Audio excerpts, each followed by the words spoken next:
नमस्कार दोस्तों, स्वागत है आप सभी का एक बार फिर से आपके अपने नवदीप सर के साथ ज्योग्राफी के सेशन में। और इस सेशन में बेसिकली हम लोग जो चर्चा करने वाले हैं ना, वो हमारे लिए परिवहन तंत्र के बारे में चर्चा होगी। परिवहन तंत्र है बड़ा ही महत्वपूर्ण टॉपिक, लेकिन इस महत्वपूर्ण टॉपिक से कुछ ही क्वेश्चंस हैं जो आपके एग्जाम में पूछे जाते हैं। तो जो कुछ क्वेश्चंस होंगे, उन कुछ क्वेश्चंस के बारे में हम लोग चर्चा करेंगे और साथ ही साथ जो कुछ भी आपके एग्जाम में इंपॉर्टेंट है वो हम लोगों के आज का डिस्कशन का सब्जेक्ट होगा। तो देखो दोस्तों, ट्रांसपोर्टेशन का मतलब होता है परिवहन, किसी एक स्थान से दूसरे स्थान तक चीजों को लेकर के जाना। और चीजों को लेकर के जाने में हम लोग या तो रोड का इस्तेमाल कर सकते हैं या रेल का इस्तेमाल कर सकते हैं, या हम इस्तेमाल कर सकते हैं किसी भी एरियल रूट का, और या फिर इस्तेमाल कर सकते हैं हम किसी भी अदर रूट का। तो दोस्तों, मेरे ख्याल से आप लोग ये बात तो समझते हो कि परिवहन चार माध्यमों से भारत में किया जा सकता है: जल मार्ग से, वायु मार्ग से, रेल मार्ग से और सड़क मार्ग से, है ना। तो चार ही मार्ग हैं जिन चार मार्गों से परिवहन किया जा सकता है। अब परिवहन में क्या होगा, या तो आप कहीं जाओगे या आपका कोई भी प्रोडक्ट कहीं जाएगा। इसके अलावा क्या ही परिवहन। आखिरकार पूरी दुनिया में जद्दोजहद किस बात की है? जद्दोजहद मात्र एक बात की है ना, कि हमें किसी एक जगह से दूसरी जगह तक जाना है, और एक जगह से दूसरी जगह तक जाने के लिए हम लोगों को किसी एक माध्यम का उपयोग करना है। अब जैसे अगर मान लीजिए मैं कहूं कि भारत में जो ट्रांसपोर्टेशन है, transport in India, transport in India को कहते हैं भारत में परिवहन। ये जो भारत में परिवहन है, भारत में परिवहन दो अलग अलग हिस्सों में बटा हुआ है। सबसे इंपॉर्टेंट ये है कि रोड, यानी कि जिसे हम लोग कहते हैं सड़क परिवहन।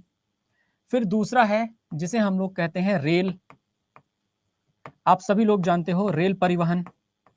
फिर तीसरा है जिसे हम लोग कहते हैं एयर, यानी कि वायु मार्ग, तो एयर यानी कि वायु परिवहन। और फिर चौथा है जिसे हम लोग कहते हैं वाटर ट्रांसपोर्ट, या जिसे कहा जाएगा जल परिवहन। अब जैसे देखो, अगर मान लो आपसे कोई सड़क परिवहन की बात करे, तो सड़क परिवहन के कितने सारे अलग अलग। सड़क परिवहन नेशनल हाईवे के माध्यम से भी होता है, जिसे हम लोग राष्ट्रीय राजमार्ग कहते हैं, इनको राष्ट्रीय राजमार्ग कहा जाता है। फिर दूसरा है कि सड़क परिवहन जो है वो सड़क परिवहन स्टेट हाईवे से भी होता है।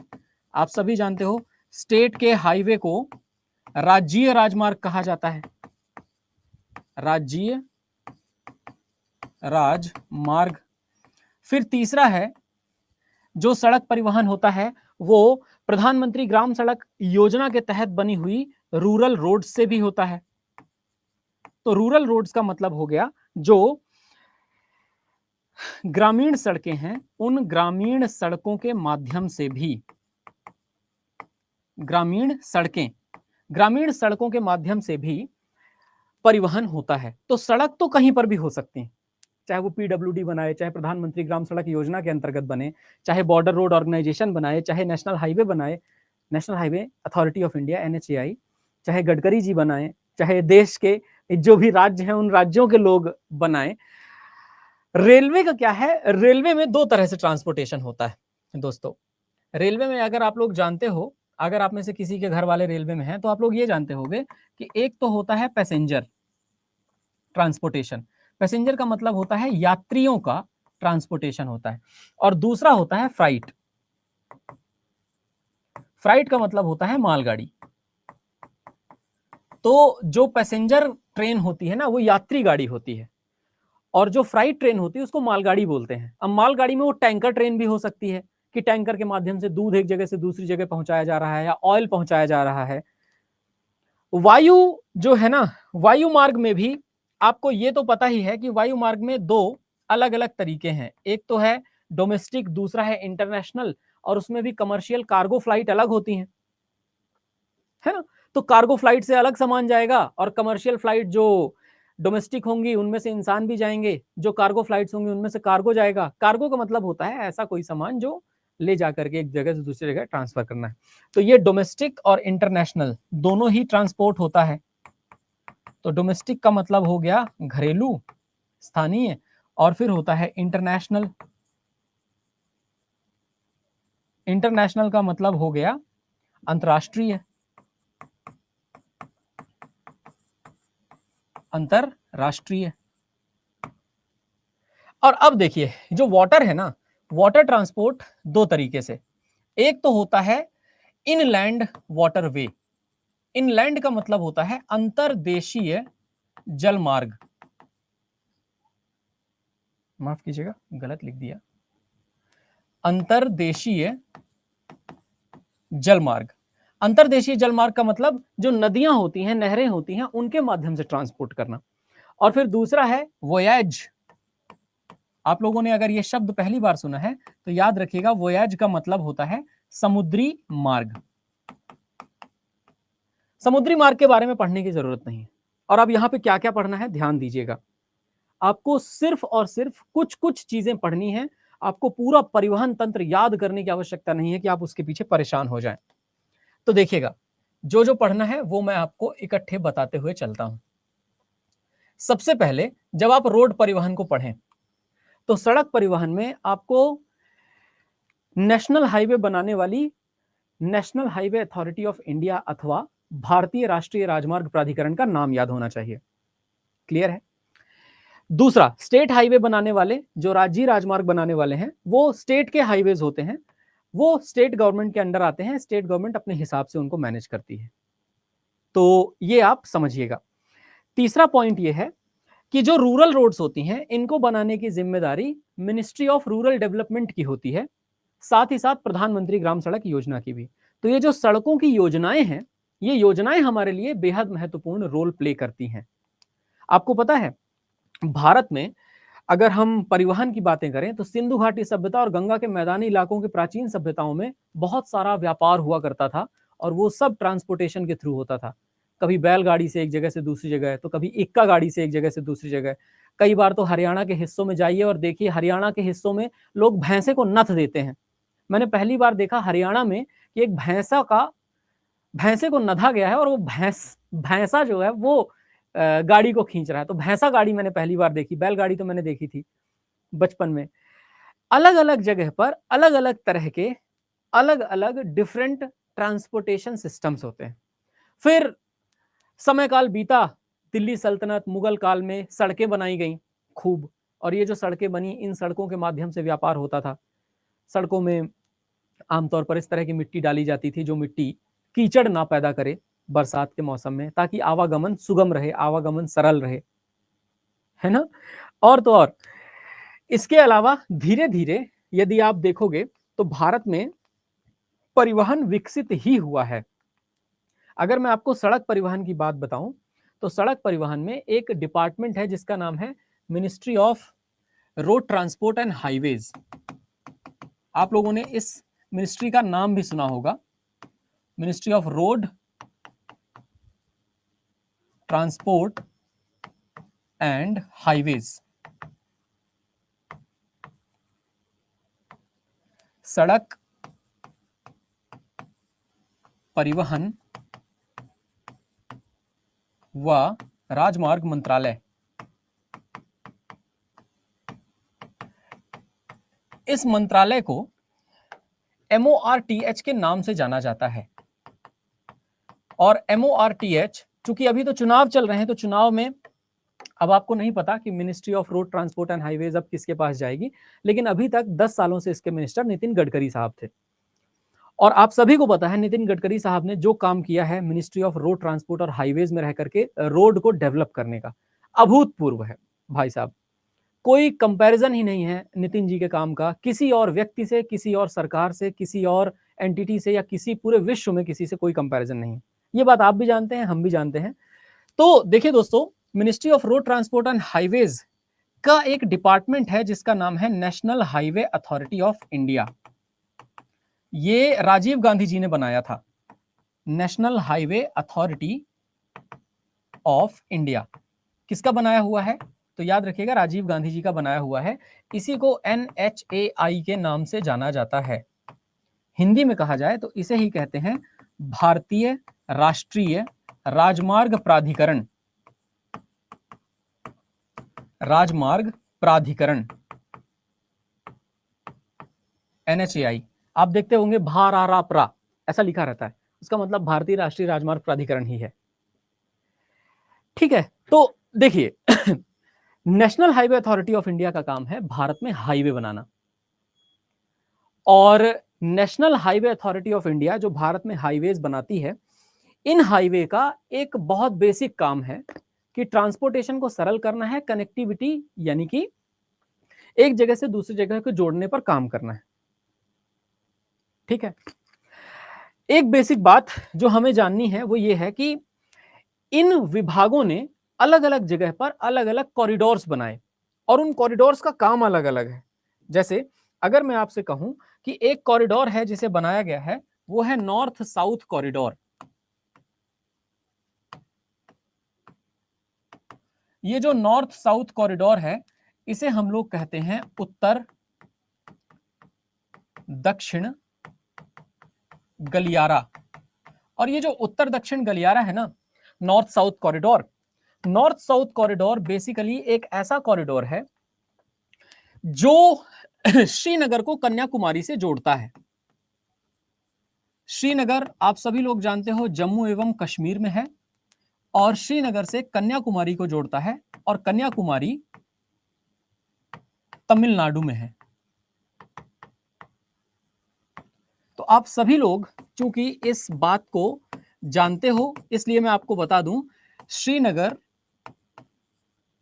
जम्मू व कश्मीर से कन्याकुमारी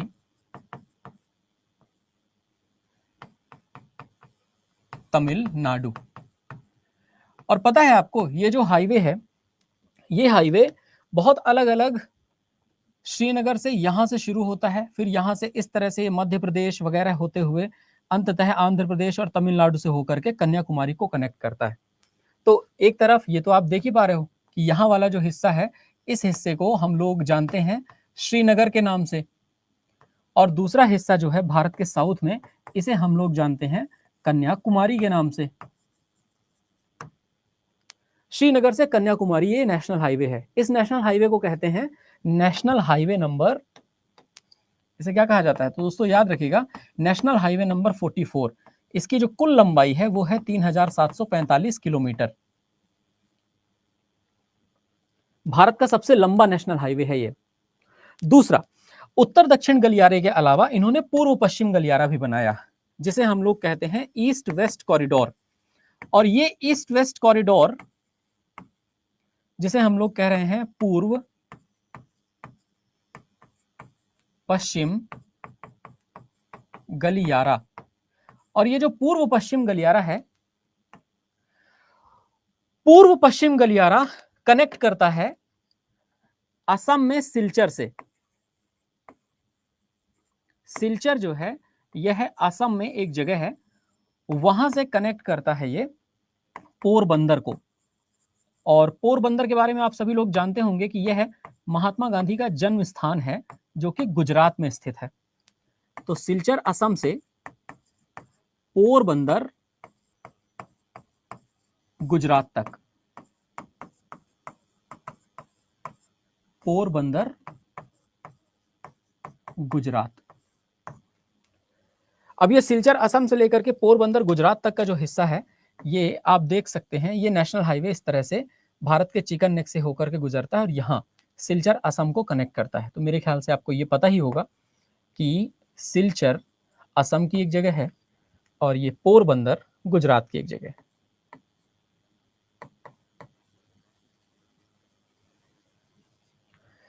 खैर, ये जो नेशनल हाईवे है, इस नेशनल हाईवे को कहते हैं नेशनल हाईवे नंबर 27। और ये नेशनल हाईवे नंबर 27 3507 किलोमीटर का नेशनल हाईवे है, जिसके बारे में एग्जाम में पूछा जा सकता है। लेकिन मैं आपको एक बार फिर से, मेरी बात बड़ी ध्यान से सुनिए, आप सभी को बताऊं भारत में नेशनल हाईवे की लिस्ट याद करने की आवश्यकता नहीं है। उसके पीछे कारण यह है कि नेशनल हाईवे बदलते रहते हैं। आज जिसे आप नेशनल हाईवे नंबर 7 कह रहे हो, क्या पता कल उसका अस्तित्व हो ना हो। नेशनल हाईवे नंबर 7 वाराणसी से कन्याकुमारी को कनेक्ट करने वाला एक नेशनल हाईवे था। उस नेशनल हाईवे को पूरी तरीके से खत्म कर दिया गया, अब वो 44 में मर्ज हो गया है। तो अब जब नेशनल हाईवे नंबर 7 का अस्तित्व ही नहीं बचा, तो उसके बारे में बात करके फायदा क्या।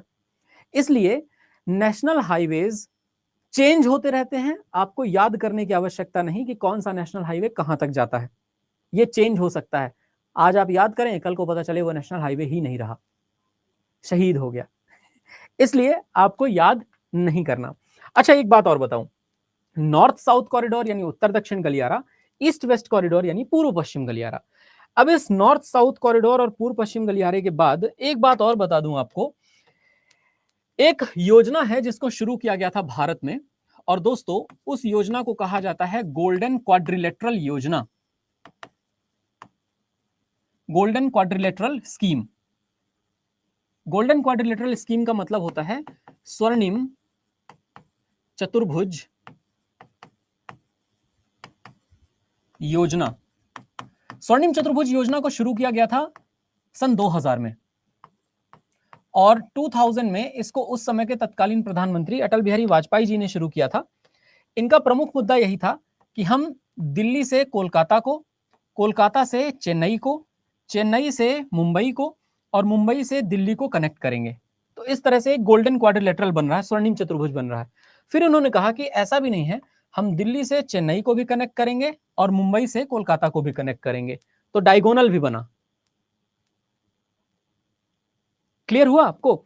तो गोल्डन क्वाड्रिलेटरल स्कीम जब शुरू की गई थी सन 2000 में अटल बिहारी वाजपेयी जी द्वारा, उस समय पर भारत के चारों महानगरों को हाईवे बना करके एक दूसरे से जोड़ना था। और अगर चारों महानगरों को हाईवे बना करके एक दूसरे से जोड़ दिया जाए तो इनके बीच में परिवहन कितना आसान हो जाएगा, आना जाना कितना आसान हो जाएगा। रोड ट्रक चल सकेंगे, एक जगह से दूसरी जगह सामान ला सकेंगे। तो मेरे ख्याल से आपको ये क्लियर है और पता भी है कि स्वर्णिम चतुर्भुज योजना के तहत चारों महानगरों को हाईवे के माध्यम से एक जगह से दूसरी जगह जोड़ा जाना था। चारों महानगरों को राजमार्ग द्वारा जोड़ना। लेकिन एक और योजना थी जो अटल बिहारी वाजपेयी जी के ही समय काल में चली थी सन 2000 में, उसके बारे में प्रश्न पूछा गया। और अटल बिहारी वाजपेयी जी के समय पर एक जो योजना चली थी, उस योजना का नाम है प्रधानमंत्री ग्रामीण सड़क योजना। तो यहां एक और योजना आती है, प्रधानमंत्री ग्रामीण सड़क योजना। इसको PMGSY के नाम से जाना जाता है। ठीक है, अब आप रुकिएगा एक सेकेंड। हाँ, एक स्टूडेंट हैं जिनका नाम है संदीप कुमार, कह रहे हैं आप क्या बता रहे हैं, मुझे कुछ समझ में नहीं आ रहा। संदीप जी, मैं आपको एक बात कहना चाहता हूं।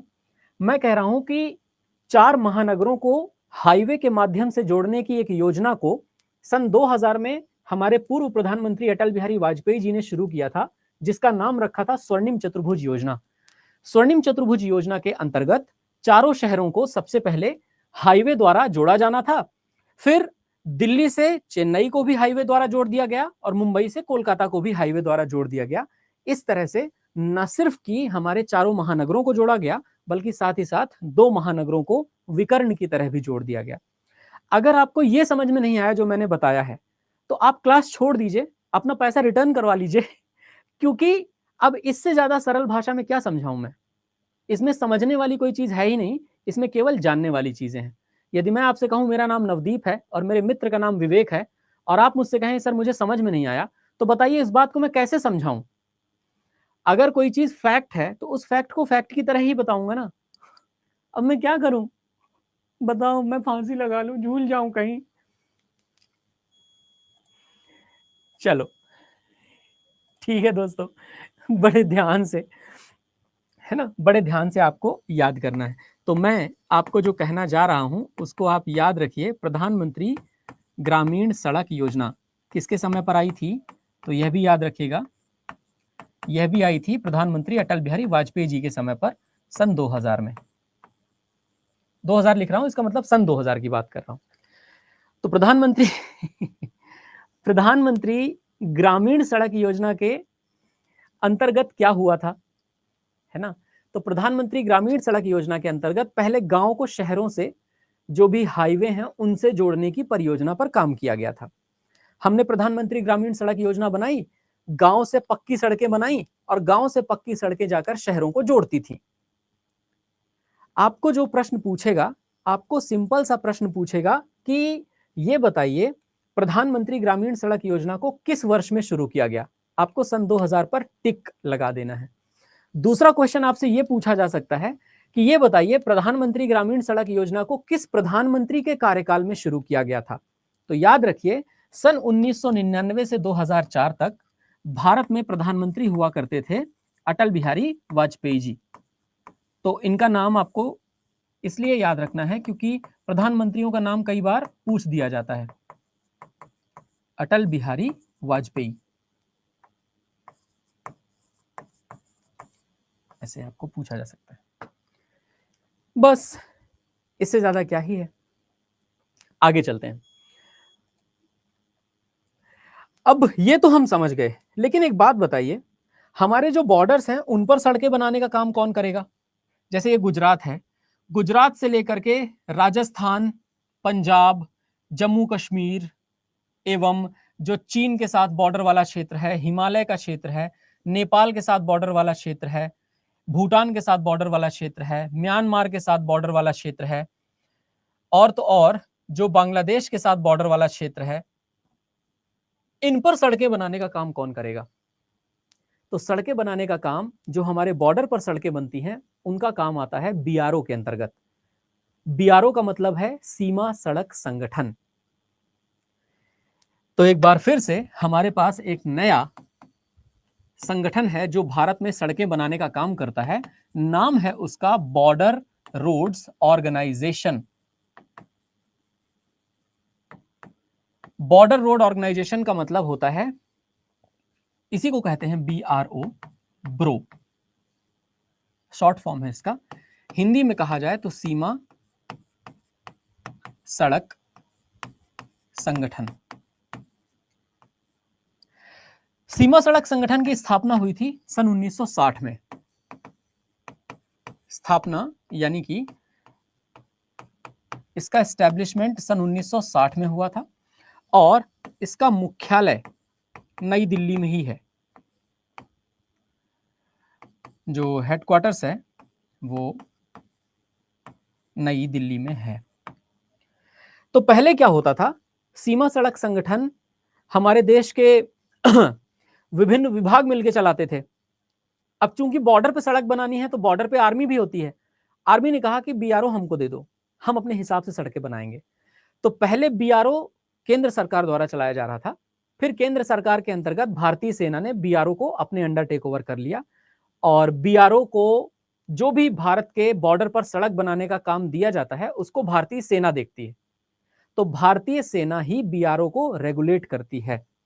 तो यहां आपके लिए एक बहुत बढ़िया सा पॉइंट बनता है कि बीआरओ को कौन रेगुलेट करता है? तो BRO is regulated by Indian army, है ना, भारतीय सेना द्वारा संचालित।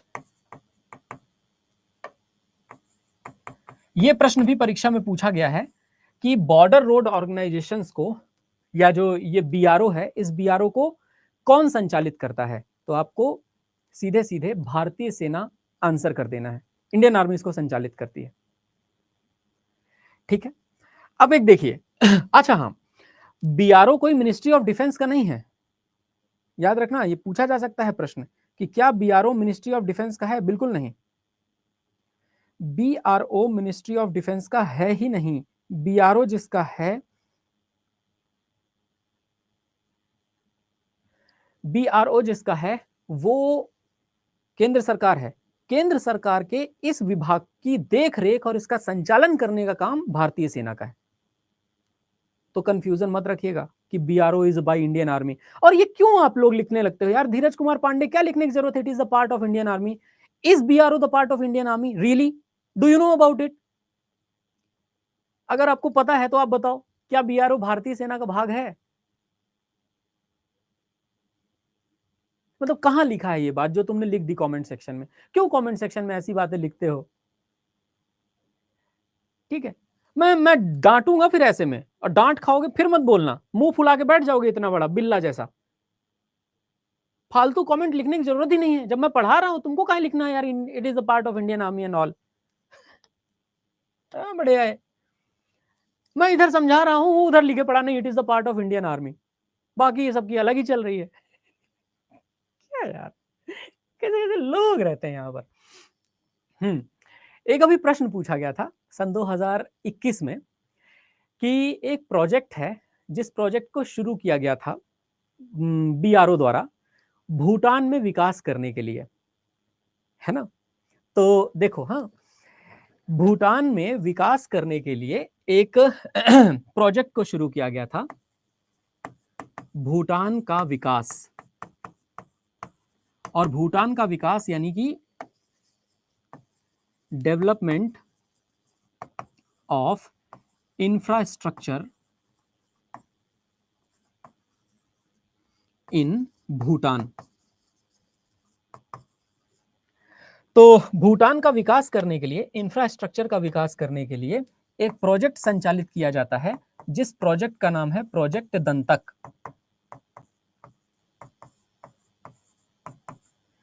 क्या नाम है उसका? नाम है दंतक परियोजना। और हाल ही में दंतक परियोजना की सिल्वर जुबली नहीं, गोल्ड जुबली नहीं, डायमंड जुबली कंप्लीट हुई है। ठीक है, तो क्या होगा, देखो दोस्तों, डायमंड जुबली इस दंतक परियोजना की अभी अभी पूरी हुई है। और अब आप में से कोई बता सकता है कि जो डायमंड जुबली है इसको बोलते हैं हीरा जयंती। हीरा जयंती कितने सालों में मनाई जाती है? डायमंड जुबली कितने सालों में कंप्लीट? जैसे सिल्वर जुबली 25 साल में, गोल्डन जुबली 50 साल में, वैसे डायमंड जुबली कितने साल में?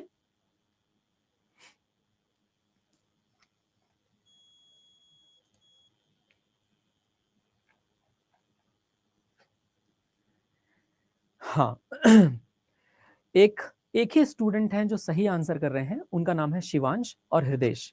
बिल्कुल सही, 60 साल में डायमंड जुबली मनाई जाती है। क्योंकि हे मेरे ना, हे हरिराम जगन्नाथम प्रेमानंदी, एक बात बताओ, यदि 75 साल में डायमंड जुबली मनाई जाती तो सीमा सड़क संगठन को बने हुए 1960 से 2024 में 75 साल हो गए हैं।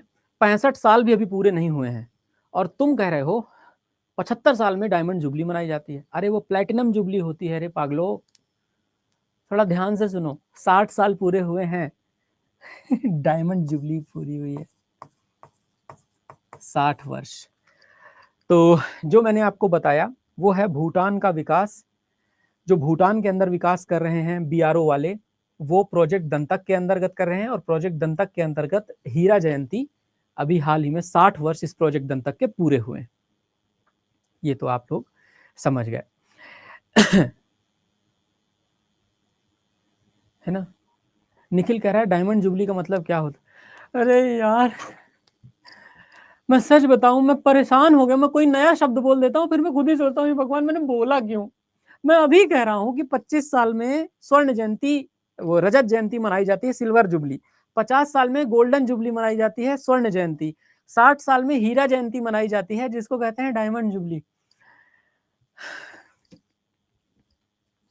ए भगवान, मुझे उठा ले इस बैच से। कौन हो तुम लोग यार, कहां से आए हो ये बताओ? मेरी बात ना सुनने का ठेका वेका लेके आए हो क्या? ए भगवान, उठा ले मुझे, मैं नहीं जीना चाहता, बहुत हो गया।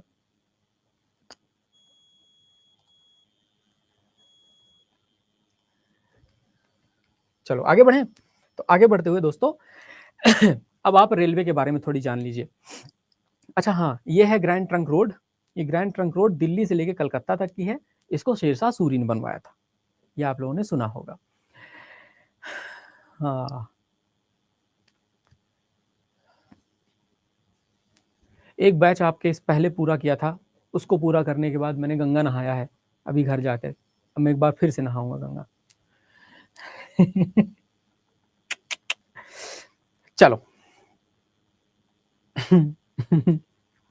क्यों आप लोग परेशान करते हो यार मुझे? क्यों आप लोग मेरी बात नहीं सुनते हो? आप लोगों को ऐसा लगता है ना यार ये भौंक रहा है, भौंकने दो इसको। आप लोग मेरी बिल्कुल रिस्पेक्ट नहीं, मेरी क्या किसी फैकल्टी की नहीं करते होगे, क्योंकि आप लोग सुनते ही नहीं हो, है ना? तो मुझे ये, हम बालक हैं आपके, मैंने आप लोगों को कभी बोला है कि तुम बच्चे हो? देखो, आपको हो सकता है कोई भी बोलता हो कि तुम बच्चे हो, मैं तुम्हें बच्चा नहीं मानता, और तुम हो भी नहीं बच्चे। सही उम्र में शादी ब्याह नहीं हो रहा, नहीं शादी ब्याह हो जाता तो पता चले तुम लोगों के भी बच्चे होते।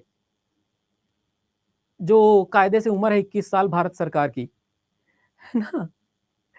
तो ये जो है ना, ये मैं मतलब हाथ जोड़ लिया हूं यार आप लोगों से। हाँ यार, त्रस्त कर डालते हो। जब तक त्रस्त ना कर डालो, जब तक जबरदस्ती ना, मैं कमेंट सेक्शन इसीलिए खुला रखता हूँ, सोचता हूँ बंद करके ही पढ़ा दूं, बात ही खत्म हो जाए। आऊं मस्त 50 मिनट पढ़ाऊं, क्लास खत्म करूं, चला जाऊं। समझ में आए तो ठीक, वैसे भी समझने लायक है ही क्या, जो मैंने बताया वही है। ये ग्रांड ट्रंक रोड है, काबुल से लेकर के चिट्टागोंग, दिल्ली से लेकर कलकत्ता तक की रोड को शेरशाह सूरी ने बनवाया था। बात खत्म। कब बनवाया था? हिस्ट्री वाले सर से पूछो, मेरे को क्या पता कब बनवाया था, मैंने तो बस रख दिया फोटो। My God. अब देखो, आगे चलें तो आगे जो है, आगे हम लोग चर्चा करते हैं रेलवे की। रेल परिवहन जो है, रेल परिवहन के बारे में बताऊं, भारत की पहली यात्री गाड़ी कब से लेकर कहां कहां चली थी? तो देखो, रेल परिवहन पहली यात्री गाड़ी, पहली यात्री गाड़ी चली थी बॉम्बे से ठाणे। और ये जो बॉम्बे से ठाणे के बीच चली थी, इसकी डिस्टेंस हुआ करती थी 34 किलोमीटर। और ये जो 34 किलोमीटर की डिस्टेंस वाली बॉम्बे से लेकर ठाणे के बीच चली हुई ट्रेन थी, इसमें 3 इंजन थे, 14 बोगियां थी, टोटल 400 पैसेंजर थे। तो 3 जो इंजन थे, उन 3 इंजन में 3 इंजन का नाम था। एक का नाम था साहिब, एक का नाम था सिंध, एक का नाम था साहिब, एक का नाम था सिंध, और एक का नाम बताओ आप लोग, चक्कर में ये भी मेरे दिमाग से निकल गया। सिंधु था ये,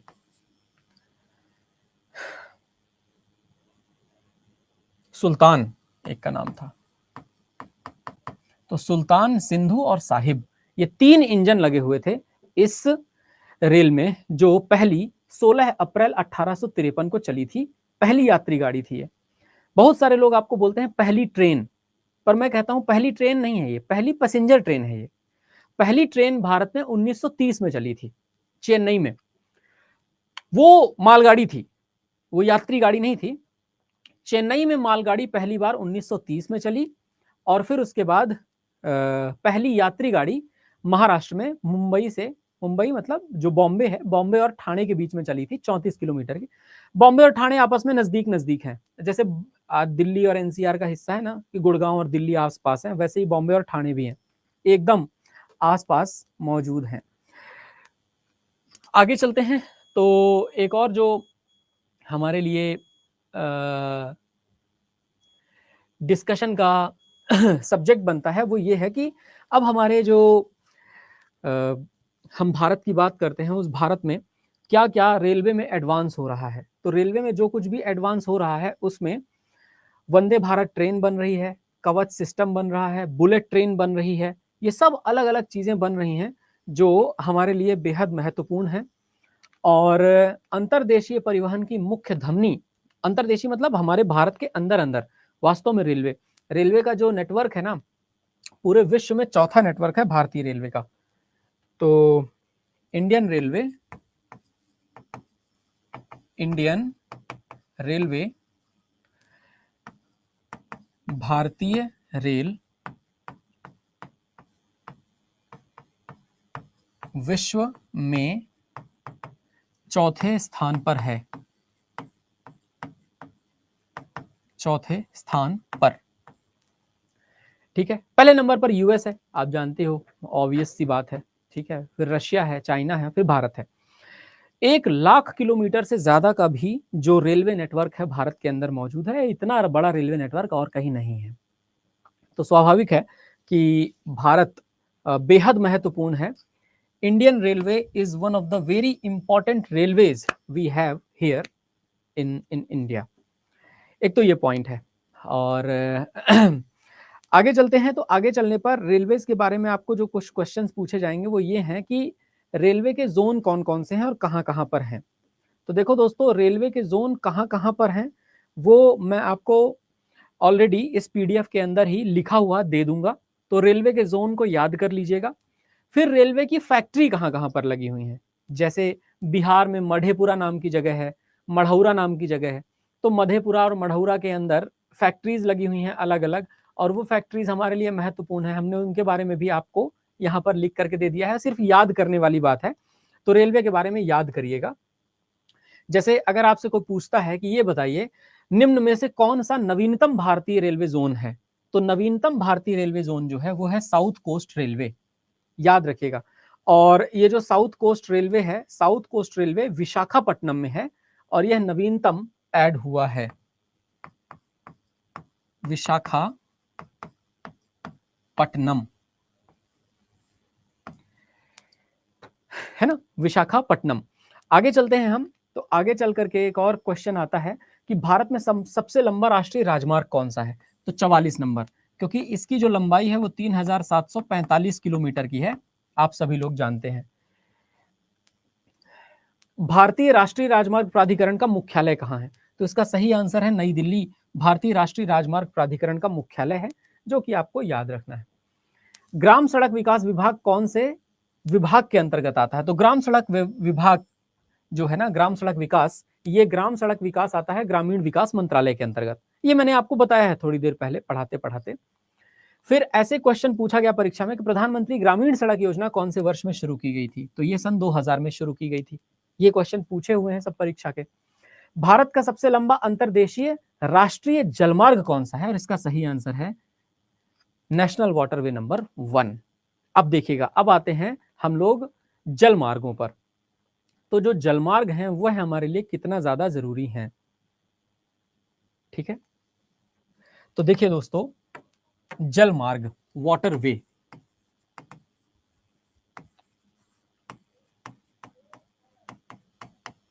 जल मार्ग, भारत में जो राष्ट्रीय जलमार्ग हैं उनके लिए हम लोगों के पास NWHI है, national Waterway Authority of India, national Waterway Authority of India, NWAI, भारतीय राष्ट्रीय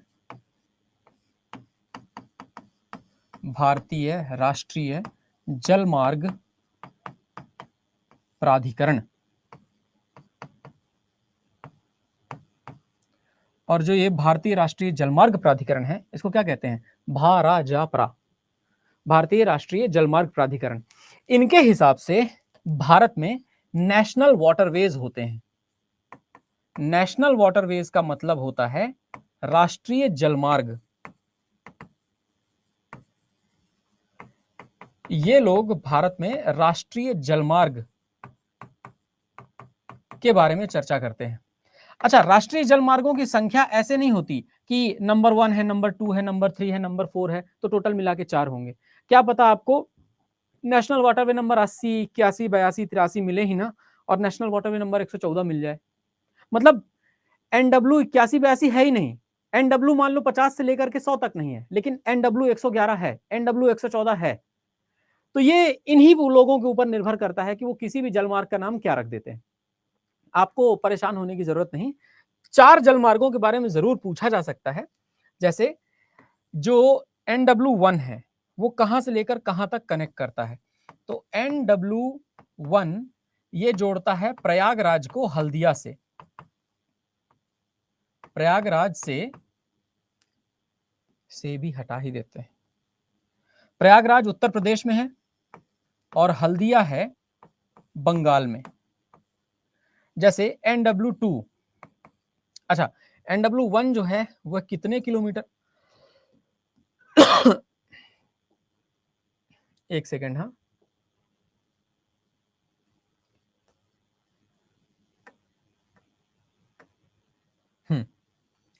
प्रयागराज से लेकर के हल्दिया तक NW1 जो है यह 1620 किलोमीटर का है। यह भारत का सबसे लंबा अंतरदेशीय जलमार्ग है। फिर उसके बाद है NW2। NW2 सदिया से लेकर के धुबरी तक है। ये दोनों असम में है, सदिया से धुबरी असम। अब जैसे प्रयागराज से लेकर हल्दिया तक है, तो ये सबको ही जान सकते हैं कि ये होगा तो गंगा नदी पर ही होगा। किस पर होने वाला है? ये गंगा नदी पर होने वाला है। दूसरी तरफ सदिया से लेकर धुबरी असम तक जो है, वो सदिया से लेकर धुबरी असम तक वाला जो हिस्सा है, उस हिस्से में आप मान करके चलिए कि ये होगा total NW2, it is like लगभग 891 किलोमीटर का है ये। और ये 891 किलोमीटर का असम में ब्रह्मपुत्र नदी पर स्थित है। ये भी पूछा जा सकता है। ऐसे ही मैंने आपके लिए देखिए यहां पर पूरा मेंशन कर दिया है। NW3 west coast canal. West coast canal का मतलब हो गया पश्चिम तटीय नहर, 205 किलोमीटर का। उद्योग मंडल कैनाल भी कहते हैं उसको।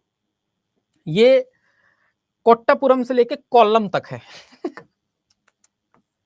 कोल्लम से कोट्टापुरम,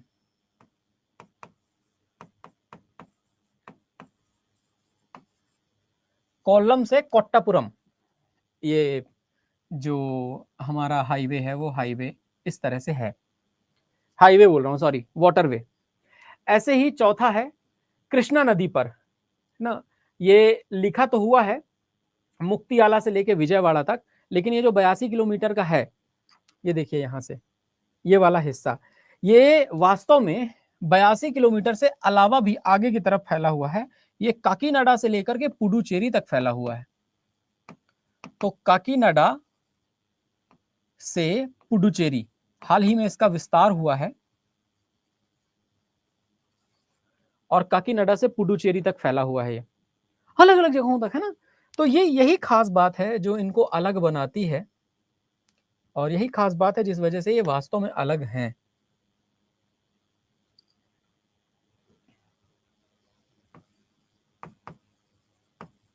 काकीनाडा से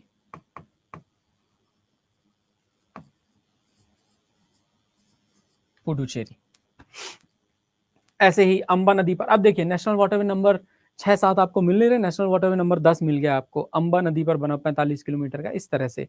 नेशनल वाटरवे नंबर 73 नर्मदा नदी पर है, 226 किलोमीटर का।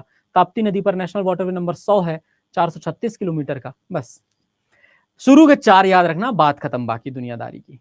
मैं सही बताऊं आपको, टेंशन लेने की आवश्यकता है ही नहीं। ठीक है, अब शांत हो गए होंगे मेरे ख्याल से आप लोग। तो अब कमेंट खोल देता हूं, अपने कमेंट करिए, तब तक जरूरी ना हो तब तक फालतू कमेंट मत करिएगा। और अब आपके लिए एक होमवर्क आता है, एयरपोर्ट की लिस्ट आपको याद करनी। बस कौन सा एयरपोर्ट कहां पर है, इतना आपके लिए आज का ये पूरा ट्रांसपोर्टेशन वाला सिस्टम है। तो इसमें फिक्स क्वेश्चन आते हैं, तो फिक्स ट्रिप याद रखिएगा। ठीक है। क्या क्या कहा मैंने कि भारतीय राष्ट्रीय जलमार्ग प्राधिकरण और भारतीय राष्ट्रीय जलमार्ग प्राधिकरण के अंतर्गत जितने भी जलमार्ग हैं, उन जलमार्गों का एक जगह से लेकर दूसरे जगह तक ये फैलाव है। चलो। लोकेश दास कह रहे हैं कि सर हमारे भारत में है ना शॉर्टेस्ट नेशनल हाईवे कौन सा है। हाँ देखो, which is the shortest national highway in India, इसके पीछे लड़ाई है वैसे। लेकिन मैं आपको एक बात बताऊं, शॉर्टेस्ट नेशनल हाईवे जो है वो नेशनल हाईवे नंबर 548 है। अभी आज की बात करें, नेशनल हाईवे नंबर 548, NH 548 जिसको कहते हैं, वो हमारे भारत का सबसे छोटा नेशनल हाईवे है, जो कि लगभग 5 किलोमीटर के आसपास का है। पहले आप लोग 47A को पढ़ा करते थे ना, तो 47A के बारे में आप लोगों ने सुना होगा। ये नेशनल हाईवे नंबर 548 जो है ये पनवेल में है, मतलब मुंबई में।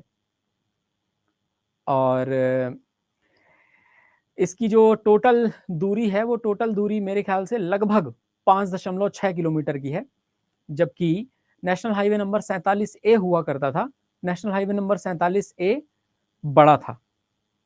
जैसे NH 48 है ना, तो NH 48 का ये हिस्सा ही है NH 548, NH 548 48 का ही हिस्सा है। 48 वही हाईवे है जो अहमदाबाद से जाता है मुंबई की तरफ, उसी का एक छोटा सा हिस्सा 548 रखा गया है, 5.6 किलोमीटर का। बंद होने का रीजन पानी का जल स्तर कम होना ही है क्या? बिल्कुल सही बात है, यस।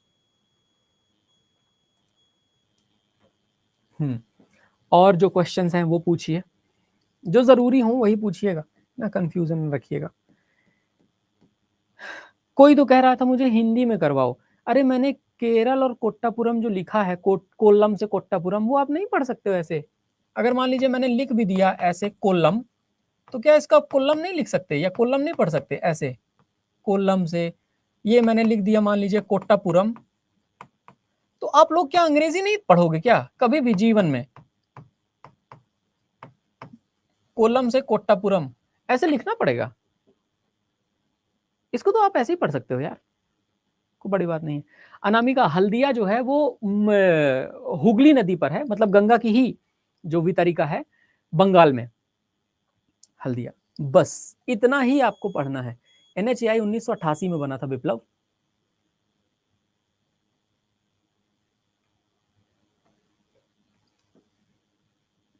हाँ, inland waterways come under the IWAI 2।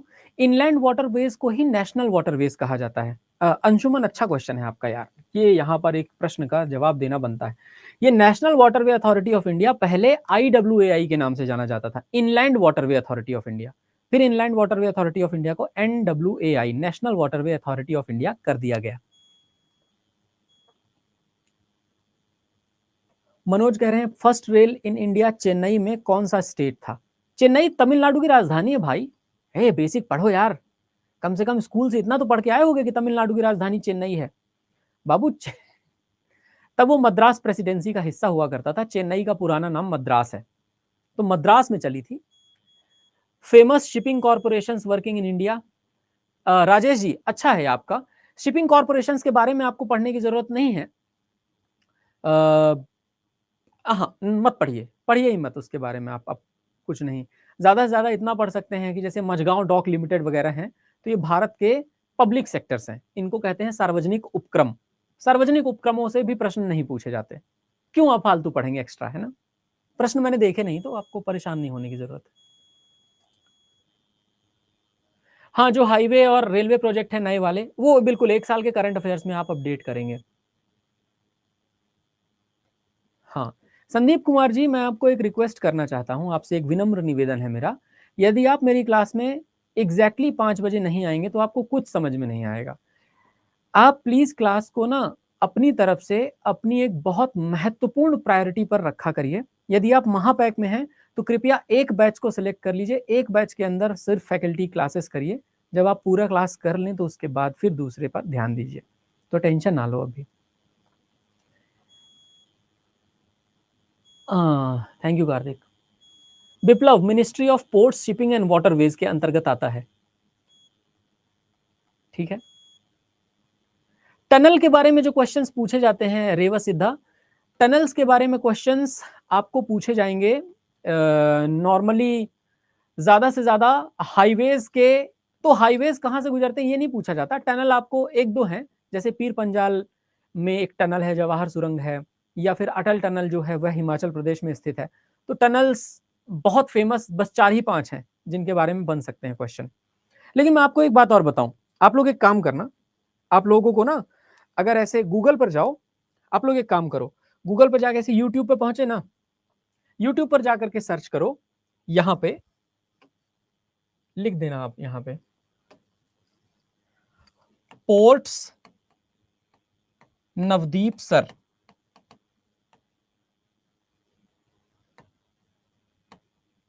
ऐसे सर्च कर लेना, ठीक है, पोर्ट्स नवदीप सर। तो ये देखो, भारत में जो पोर्ट्स और स्टेडियम्स है ना, उनके ऊपर मैंने एक बढ़िया क्लास ली है, लगभग 50 से 51 मिनट की, बढ़िया बाकायदे, इसमें आपको एमसीक्यूज भी मिल जाएंगे। तो आप यूट्यूब पर भी ये क्लासेस कर लोगे तो उतनी ही फायदेमंद।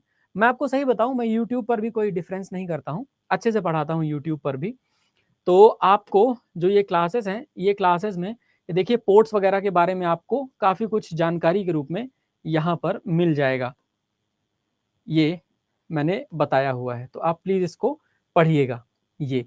और ऐसे ही जो लोग एयरपोर्ट के बारे में पढ़ना चाहते हैं ना, तो AIR एयरपोर्ट्स नवदीप सर ऐसे सर्च कर दीजिए। तो ये देखिए दोस्तों, भारत में हवाई अड्डे, यह भी एक स्टैटिक जीके में मैंने पढ़ाया है, लगभग 40 मिनट का जो सेशन है, इसमें आपको जो एयरपोर्ट्स हैं, उन एयरपोर्ट्स के बारे में मैंने बाकायदे स्कीम्स को बता करके और सब कुछ आपको समझाया है, कौन सा एयरपोर्ट कहाँ पर स्थित है। इनकी PDF मैं आपको दे दूंगा अगली क्लास में, आप टेंशन मत लीजिएगा। इतना सर्च करके पढ़ लोगे ना, हाँ मेरा ही वीडियो है, इतना सर्च करके आप पढ़ लोगे ना, गूगल मतलब यूट्यूब पे सर्च करना पोर्ट्स नवदीप सर और एयरपोर्ट्स नवदीप सर, तो आपको रिवाइज हो जाएगा, MCQs मिल जाएंगे अलग अलग। PDF हम आपको दे देंगे अगली क्लास में, यही हैंड आउट में दे देंगे, ढूंढ के लाएंगे कल और आपको दे देंगे अगली क्लास में, पक्का।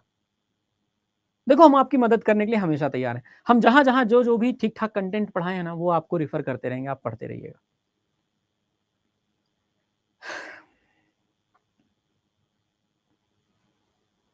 ठीक है, हाँ हाँ कल ही दे देंगे, कल ढूंढ लेंगे PDF कहाँ है और वो हम दे देंगे। Thank you Nikhil.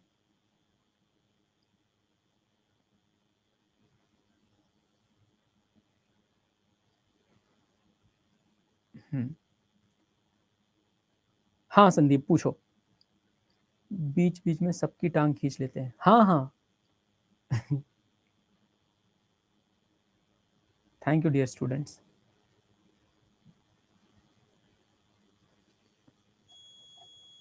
हाँ अंकु का एक क्वेश्चन है, वो कह रहे हैं shortest national waterway of India ना कौन सा है,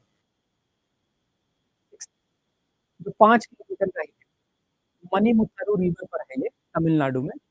और नेशनल वाटरवेज एक्ट आया था 2016 के अंतर्गत, जब ये National Waterway Authority of India को स्थापित किया गया था। तो मणिमुत्तरू रिवर पे तमिलनाडु में 5 किलोमीटर का नेशनल वाटरवे नंबर 69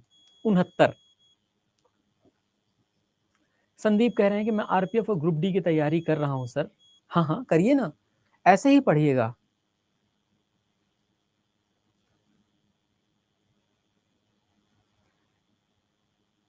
मेरी हिस्ट्री की क्लास आशीष एक बैच में है, वो समाधान बैच है, वो आपको परचेज करना पड़ेगा, ऐसे ही 300 रुपए के आसपास है वो।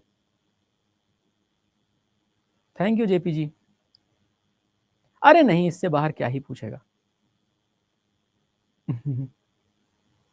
चलो ठीक है। तो CGL के लिए जो मैं ज्योग्राफी पढ़ा रहा हूँ वो अलग है थोड़ा, नहीं CGL के लिए आपको CGL वाले बैच में थोड़ा एक्स्ट्रा ज्योग्राफी का पोर्शन मिलेगा, वो एक्स्ट्रा ज्योग्राफी का पोर्शन मैं पढ़ाता ही हूँ। अभी रेलवे ग्रुप डी और इन SSC GD को आप CGL से कंपेयर नहीं कर सकते, उन एग्जामिनेशंस में कम है और CGL में ज़्यादा है थोड़ा सिलेबस। हाँ सो बिल्कुल आशीष, उसमें पूरा कवर हो जाएगा, समाधान बैच है उसमें, वो रिकॉर्डेड वीडियो कोर्स है। विराज राणा कह रहे हैं कि which is the highest national highway in India in terms of altitude. यार मेरे ख्याल से वो जो श्रीनगर से ही निकलता वही होगा हाईएस्ट नेशनल हाईवे नंबर 44, है ना, हाईएस्ट एल्टीट्यूड तो उसी का है। बाकी विश्व में सबसे ऊंचे मोटोरेबल रोड की बात करें तो वो खरदुंगला दर्रे पे बनी हुई है लद्दाख में उसको क्या बोलते हैं, उसका नाम मुझे भूल गया, चिसूमल डैम चौक रोड करके। संदीप कुमार कह रहा है सर मेरे पिताजी विधायक हैं पर मैं आरपीएफ की नौकरी करना चाह रहा हूँ। कसम से यार, मतलब मैं सही बताऊं, तुम्हारे पिताजी के सामने पकड़ के तुम्हारा कान पकड़ के खींचूंगा मैं। तुम्हारे पिताजी विधायक हो, तुम आरपीएफ की नौकरी करना चाहते हो, वाह वाह वाह, आपके सपने को सलाम। जाओ भाई, all the very best.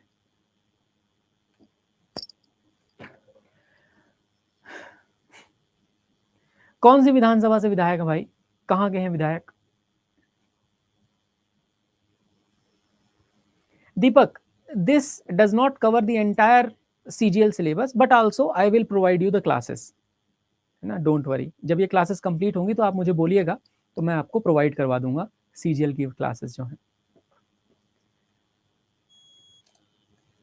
Video batch में पीडीएफ नहीं लगा है हिस्ट्री, इकोनॉमी, पॉलिटिकल, जियो का। वीडियो बैच में अभी आप ऐप अपडेट करेंगे तो आपको मिल जाएगा, अभी आज ही अटैच करवाया है, तो प्लीज कर लीजिएगा। चलो, थैंक यू डियर स्टूडेंट्स।